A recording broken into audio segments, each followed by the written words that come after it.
So I'm Heidi Reynolds. I'm the founder of Start Living Today PD, which is a worldwide network for people living with Parkinson's, which started up a couple of years ago. I'm 41. I'll be 42 later on this year, which my husband always laughs at because he knows that he always said that people know 42 follows 41. I was diagnosed when I was 37 with Parkinson's. So really that's about me, I suppose. I've got dystonia as well. I actually took around about 5 years to get diagnosed. So my symptoms have been around now for nearly 10 years. And yeah, that's probably a little bit of an intro about me, really. I suppose I should say I live in Cornwall, beautiful part of the world. And having mentioned my husband, to my absolute rock and soulmate, my husband. Oh, that's sweet. Yeah, I couldn't do life without him, bless him. That's lovely. That's how it should be. Yeah, no, absolutely. He's he's an angel and has to put up with a lot, particularly in relation to my cognitive issues. So yeah, I couldn't run my days. I couldn't run my days without him, and generally just fun, really, which is nice. Because we always say that we've had A to B, so to speak, and if we're on B to C, then what does C to D look like? So we've got to make sure that B to C is as good as it can get. Yeah. So that's what we're kind of doing, really, if we can. So yeah, that's us, really. I always say, I am the best today that I will ever be, and I don't see that as a negative. I see it as an actual positive, that it's, things are easier Yeah. today than they will ever be. So try and do those things today if you can. Yeah, that's actually struck a chord, actually. I mean, that's a really, really good way to look at it. And that's something that I probably need to do a little bit more often, in that I'm incredibly positive, and that's what Start Living Today PD is about, our three words are positive, motivated, happy. And, a lot of people, I think, seem to have this image of me that I kind of bounce out of bed like Snow White. And I certainly don't, as bluebirds tweeting at the end of the bed. And I'm very real, I know, we all have Parkinson's, we know what we have. But does that mean that we have to know about it, think about it every second of the day? Yeah. Well, okay, our bodies tell us about it every second of the day, but I certainly, live by my favourite quote, which is, it's not about waiting for the storm to pass, it's about learning to dance in the rain. And until they can help us with, getting things better and or maybe even that holy grail of a cure, I certainly intend to live each day to my absolute best and live well with Parkinson's. And that's all that's life's about, really, is doing, really, I suppose what you said, making the best of each and every day, because you don't know what tomorrow will bring, good and bad. And, Yeah. this is why I don't like to look into the future. A lot of people say to me, what do you think of the future? And I was asked that yesterday by a journalist, and I always say, do you know what? I don't know what the future looks like. So I can keep an eye on the future, and you've got to be sensible about, future proofing, as we call it, when you're looking at houses or doing houses up, all that sort of thing. But you don't know what's around the corner, Exactly. It just because, we haven't got a cure yet, or we haven't got a particular medication for something yet. We don't know, those clever people in all those labs across the world, they've got to come up with something at some point. I'm a great believer in that. The other thing I've got by the side of my bed, as well as my quote, is a little heart-shaped stone with the word hope on it. And, I firmly stare at that every morning as well. So, because I certainly don't ever want to lose hope. I would totally agree with you on that. I think it's kind of, I call it positive realism. It's that kind of positivity Yeah. that actually, it kind of actually gets you out of bed in the morning, and it makes you get on with your day and think there's something worth Yeah. fighting for and doing, and that it's Yeah. actually worth making a life for yourself. Absolutely. But it's being realistic with what we're dealing with, and actually, I think when I first Yeah. got diagnosed, I was maybe a little bit too close to the positive side and less of the realism. But it takes a while to kick in. The full effects of Yeah. Parkinson's take a while Yeah. to kick in, and Yeah, I agree, actually. I think I probably was a bit the same as you. I probably was the same. I probably was, I was perhaps maybe a little naive. yeah, I And, was. but isn't that part of learning, Yeah, but I also refuse to ever get really cynical with this, because totally.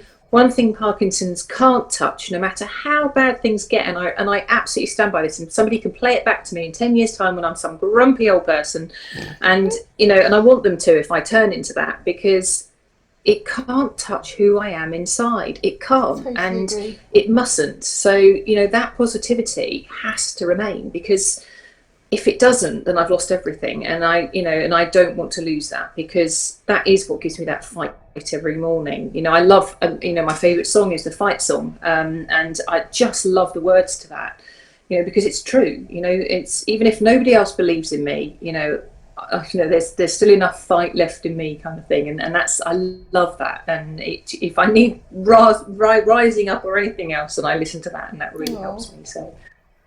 Do you know what I think is lovely? That, just going back to that kind of naivety when we first get diagnosed, the fact that the community doesn't pounce on you, that actually you show that naivety and that excitement and that sort of positivity, and no one calls you on it. I've noticed that. Like, you kind of go out there and you do your stuff and everyone supports you, and you don't get the sort of, I'm finding that I haven't had that sort of level of people kind of pouncing on me and being really extra cynical, which I really was expecting.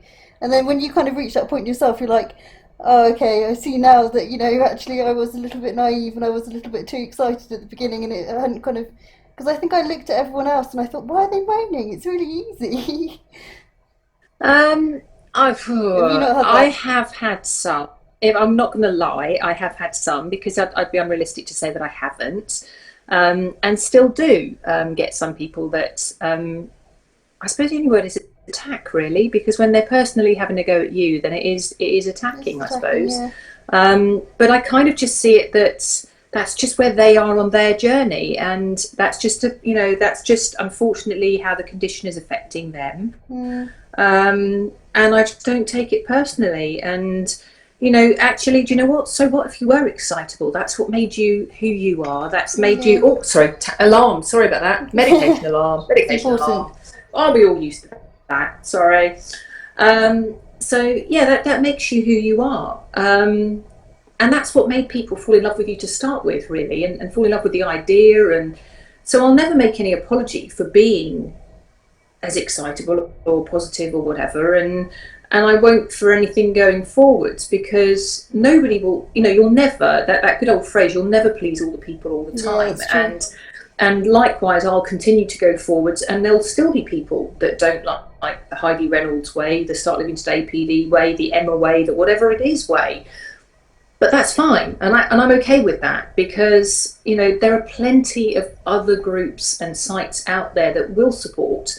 But clearly, I'll do all I can to show people, and try and help people who are feeling negative, because it's not a great place to be. Mm, And if I can help somebody to see that, in the same way that you do, that living in a more positive world, and not seeing when you look out the window, if it's raining, you can look out the window and you can think to yourself, it's raining, and it's a miserable day. I'm going to get wet on the way to work. It's going to ruin my boots that I've just bought. And you can think all those negative things. Or you can think, you know what, it's really cozy in my bed here, and I like it to be all tucked up. I've still got 5 more minutes till my snooze button goes off again. I want, what a lovely sound the raindrops are making, and it sounds poetic or whatever. But there are different ways of looking at things. mm. Perhaps I can put my wellies on, have a little, and I can wear my new wellies that will go with my nice new raincoat or whatever. I can take some pictures of the rain splashing on the pavement outside, and see if I can capture some shots of that. I wonder if there'll be a rainbow. Let's see if I can get some pictures of that, or maybe I can draw some pictures. I wonder what it will look like on the flowers and how pretty that will look. And there are different ways of looking at things, and that's all it's about. It's not saying it's not raining. It's just saying, it's still raining in my world. I'm just looking at the rain in a different way. But not everybody wants to look at it that way, and some people aren't well enough to look at it in that way, because let's face it, mental health is a huge part of Parkinson's, and it's something that hasn't touched me yet, in terms of depression, and something certainly I want to go ahead and learn a lot more about, Yeah. because then I can find that I'll probably be in a better place to help people a bit more, or just support them to get more help, because I'm never going to step into the medical element, because that's not what I'm qualified to do. I really like that analogy of the rain. I think that's a really nice way of putting it, because it is that sort of realistic, spin on things, that actually we are in a pretty shitty situation, but you can look at it differently, and actually Parkinson's can't take that away from you. It can't take that positivity away if you choose No. to see something like that. And I think with it being a brain led condition sort of thing, I feel like I can try and trick it and I can try and hack it. Whereas if it was actually something that was, I'd broken my leg, there's not many ways you can sort of get around that. It's sort of feels a little bit to me like I can try and force myself to feel happy or force myself to kind of see the positive and stuff, and eventually it becomes habit and you get used to it, and it makes everything a little bit easier.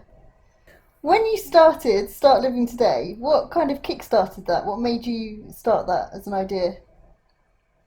Um, well, basically, I'd got into doing the media work for Parkinson's UK, and got really good, like you said, really surprised that I got loads of positive feedback from it, and I was, bouncy, happy Heidi and all the rest of it. And I'd expected, like you did, to kind of get a bit of trolling and all the rest of it. And Yeah. I didn't get anything. People just going, wow, this is great, I love it, all the rest of it. Really, really lovely people out there. Just such a sea of, like warm hugs basically coming back. It was great. Yeah. And then David Sangster came on the scene and sort of was, I can't remember how that came about, but I saw his thing where he was advertising for people to do some blogs and stuff like that for his site that he had at the time, which was the young Parkinson's thing that he was doing.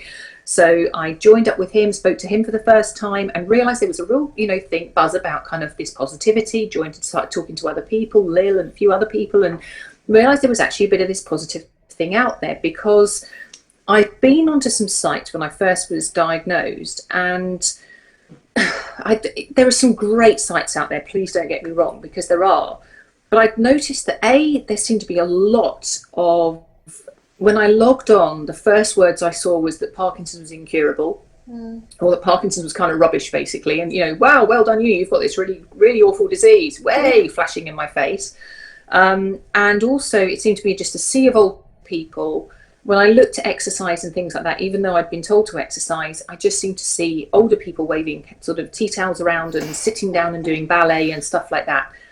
Again, fantastic. There needs to be a place for that. Of course there does. And one day I'm going to need those things myself. But where was the challenge? Where was this for me? Where was there for me or anybody else to aspire to? Where was there this thing that said to me, do you know what? You have Parkinson's, but you can still do this. You can still achieve this. Want to climb Mount Kilimanjaro, or want to do some gardening, want to do this, want to do, whatever it is. What is it you're looking to do that you want to achieve? And it doesn't have to be massive. Like I said, it could be gardening, or it could be something huge, like a big challenge. What was it that you want to aspire to, and why shouldn't you be able to aspire to a challenge? But where was that incentive? And I just didn't feel that there was anything out there that was encouraging people. It was almost like you have Parkinson's, settle for it. And I met a few people just generally just by sheer accident as well. We were viewing houses as well, and I met a person when I was viewing a house who they were giving up everything, because literally they'd gone onto every website and they'd gone, well, I've got Parkinson's, so I can't do this and I can't do that and I can't do that. And I was like, whoa, yes you can, adapt. We can adapt. It doesn't mean we have to say we can't do stuff. We just do it differently, and it really just struck a chord. And I'd thought about opening up a Facebook page for ages. Husband was decorating in the old house just before we moved, and I just opened it up. I went, right, that's it, I'm doing it. That was it. And it came to the option whether you have to put a name in, which I hadn't quite thought of. So I'm sat there looking at it going, So I put in Heidi Parky Reynolds. Nice. So that's what I did, because I didn't actually think that the monster would get so big. So I did that, thinking that me and about 20 people would be conversing for about 3 months and it would probably fold. And I said to my husband, wouldn't it be amazing if I got like 50 people? And slowly this thing grew, and then I was also then started getting invited to meetings, and people were saying, "Oh, Heidi, you must send over your logo to me." Yeah, I'll do that. I haven't got the file on me. I'll do it as soon as I get home. How do you do a logo? Right, no, I didn't have a clue. And do you have any business cards on you? I was like, oh, do you know what? Oh, no, I'll send one to you. How do you do a business card? So all that stuff. And so I was suddenly sat there going, I need to take this more seriously, because clearly, this is bigger than I think it is. I also noticed that people weren't talking. They were talking to me, so they were private messaging me, or they were kind of commenting, but they weren't posting anything. So it was becoming quite popular, but there was this reticence. So I contacted a few of the different people that were on there and said, you know, why is it you're not posting? And they said, well, because it's public and I don't really want it on my page. And so I was like, right, okay, I need to have a think about this. So sat down, had a bash about with names and stuff. Bless him, my husband's brilliant at this kind of stuff. And we sort of, you know, sat down and had a think about it.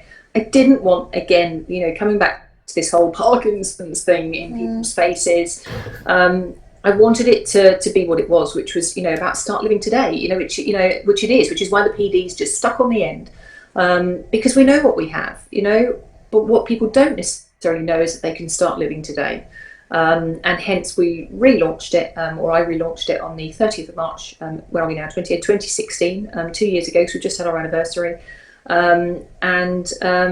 Yeah, Start Living Today PD was then born on that day, and yeah, here we are. We've got about 1,500 on the Facebook, on the closed Facebook page. We've got about 6,500 worldwide following us across social media total, and our website is about to be launched hopefully next week. So, which would be amazing. Yeah. So, which has been a long time in the coming, purely because of my cognition issues and things like that, which is, you know, it just takes me a very long time to do stuff, and I'm not very IT minded. But yeah, Start Living Today PD.life will be our website. Awesome. So yeah, which would be very exciting. So you're really into exercise. Have you always been into exercise, or is it something that's kind of come on with your PD diagnosis? Oh, actually, it came on just before, not just before my diagnosis, just before my symptoms, actually. No, I was a whopper. I was a big girl. I was. Have you not seen my before pictures? Yeah, I was.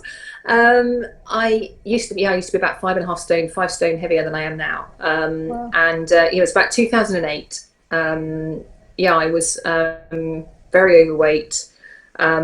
Wayne Gordon, an amazing rehabilitation chap, who is one part of the personal training company, basically called Pace and Go. His other half, Jimmy Pacey, and him have both been incredibly supportive to me. Ex-Olympians, they're gladiators, both stunt people. In fact, he was in the last James Bond movie. Cool. Jenny was the stunt double for Wonder Woman. Oh, wow. But they are the nicest people you could ever hope to meet. They weren't as quite as famous as that when I first came across Wayne. He worked in the same work as me at the time as a rehab specialist. So I was very lucky to get his expertise, and he still continued to be a great support to me today. However, he wasn't quite so nice to me on this particular day. As you can imagine, he's incredibly fit. He and Jenny both are. So he's showing me these exercises or whatever, and I basically was I just constantly used to go, I'm fat, I'm really fat, oh, don't I look fat in this, and all the rest of it. I went in there, and I was very good at doing my exercises, but I had tendonitis again in my knees, which strangely, when you're carrying that amount of excess weight, strangely your knees don't like that. Yeah, they're not built to do that. As my dad used to put, that you couldn't expect a Rolls Royce to run on a Mini's engine. Nice. That's how my dad used to put it. So anyway, I went to see Wayne for one of these days, and I said to him, joking, I seem to remember something around pistol squats, which is where you do these squats. Basically, it's doing basically a squat on one leg, but you go all the way down to the floor, to your bottom, on one leg, and then come all the way back up again on one leg, with the other one leg sticking out. So you're literally like that, with one leg sticking out like that. I can't even do it. I'm not even going to go there, because I can't do it. I can do it assisted, but I can't do it without assistance. He can do it without even holding on. Like, it's unbelievable. That's crazy. And yeah, he's just super fit. But do you know what? It's their job. That's why he's super fit. He's going to kill me if he ever sees this. Basically, I said, it's so unfair, you're so fit, look at me, I'm really overweight. And I was like grabbing myself, going, I'm not really overweight, wherever. And he went, do you know what, Heidi, I can't do this. I just can't do another day of this today with you. I've had it. I've had enough. Get out. I went, what? It's like, and I started laughing. He was like, I'm not joking, I've had enough now, just get out. I've had enough. I went, what? I said, what? He said, if you want to change, let's just change. He said, because it really is simple. It's not rocket science. You just shove less in there and you shift that around more. I was like, I mean, no one had ever spoken to me like that, ever. Everyone's like, oh, you're tall, you can carry it, you look all right. You know, everyone would give me all the usual, you know. And I was like, I was absolutely flabbergasted. And he pointed to this machine in the corner and he said, right, he said, if you really want to do something about it, he said, you'll come back next week. He said, we're putting you on that machine. He said, do you know what that is? That measures your fat. He said, I don't care how much you weigh. I don't care what size clothes you wear. He said, I care about how much fat is in your body, because that is eventually what's going to be unhealthy for you. So that will tell me how much fat is in each of your limbs, around your body, your visceral fat, so which is the fat around your heart and all of that, so the dangerous fats, all the, you know, the thick, nasty stuff that's going to do damage, and, you know, all this kind of stuff. I just looked at him and he said, so now that's up to you. He said, 10 o'clock next week, whatever, or whatever time it was, you're coming back and that's what you're going on. That's up to you. Get out. And I just walked off, like my head down like that, and I sat in the changing rooms and I just cried my eyes out. So I was just like, oh, Wayne just called me fat. I'm actually fat. Yeah. And then I went home and we downloaded some pictures. We'd been to Cornwall on holiday because we didn't live here then. Cried my eyes out. And literally did, and just was like, oh my God, looked at these pictures of those holiday pictures and was just horrified. Just went to Martin. I said, when did I turn into this fat person? When did this happen? Why, you know, why haven't I not looked in the mirror and seen this? You know, when did this happen? That I went from being just a little bit overweight to this. And I went, right, that's it, I'm done. I'm done. That's it, it stops. It stops today. And it was like my light bulb moment. It was like a switch went in my head and that was it, I was done. Yeah, so the next morning I set my alarm clock for 5:30 and I got up and I went for like a walk run, and I was absolutely disgusted with how unfit I'd got. The next week I did go back, and that was kind of a bit of a turning point for me, and it made me realise, that was a big realisation for me, because Wayne said to me, do you know what, he said, well done for coming back, because that in itself is an achievement. And that was the first time I realised that achievement isn't something that is running marathons, getting to the end necessarily. It's about the very act itself. And that was a huge life lesson for me, because I thought, you know what, yeah, it's not about the actual getting to the end of, you know, it's not about a diet, it's not about anything else. I made the choice to change my life and I took this first step. This is already a celebration for me. This is already a pat on the back for me, because I could have not come. But I chose to come and face the music. I chose to come and see these figures, which I know are going to upset me, but I chose to come and do it. And I realised that those steps in themselves are achievements. So even about a year into that was when my shoulder started to hurt, which is how mine started, which is why everybody thought I had a rotator cuff injury, which is the tendon in your shoulder. And I started, you know, the old ibuprofen, carry on. And then it was only when I was doing a body pump class that I was pulling a weight up. It's hard to show you here actually, but I was pulling a weight up and that arm was going up like that and this one was doing that. So this arm wasn't coming up at all, and it obviously should have been like that, but it was going like that. And because I started to get wrist pain basically, and I couldn't work out why I was getting wrist pain. So I decided to stand in front of the mirror for the class to do it in front of the mirror. And it was only when I did it in front of the mirror that I realised, and I thought to myself, I was looking in the mirror going, what the hell? Because in my head, my arm was up here. And then even when I tried to get the message through, so I was going, come on, up you come, nothing was happening. And it was very bizarre. And it was a mixture of pain and the message, just that I just couldn't lift the arm at all. And I phoned Wayne again, having not seen him for about a year or so, and said, God, something's going very badly wrong here. So basically I started to get this wrist pain. So basically I noticed that obviously my arm wasn't coming up properly in body pump. And contacted Wayne again, and after I'd gone to go and see him again, and after we got over the wow, gosh, how much weight have you lost?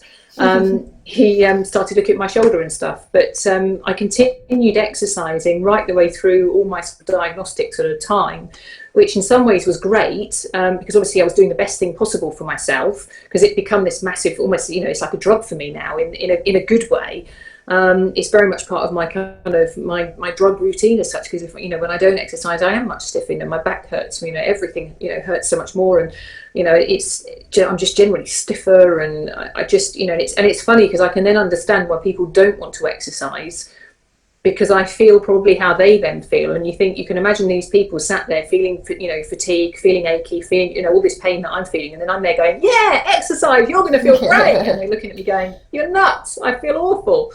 But actually I feel all of those things when I don't exercise, and it really does have an impact, and I can do so much more when I do exercise than when I don't, and it's really is, and I certainly have noticed a difference. It's like with the beat of the music, I can do a lot more than I can without the beat of the music. So if I'm stepping up on a step, I can go faster, and I can notice that I'll go faster for a while and then I'll slow off a little bit, for example, because it's almost like my brain catches on to what I'm doing and then goes, oh, hang on a minute, we can't do this. So you can use two baked bean cans in a chair. You don't need expensive equipment either. There's loads of stuff around the house that you can do. I mean, you can, when you're unpacking the dishwasher, you don't have to bend over. You could do some squats. You can squat down and pick up your stuff.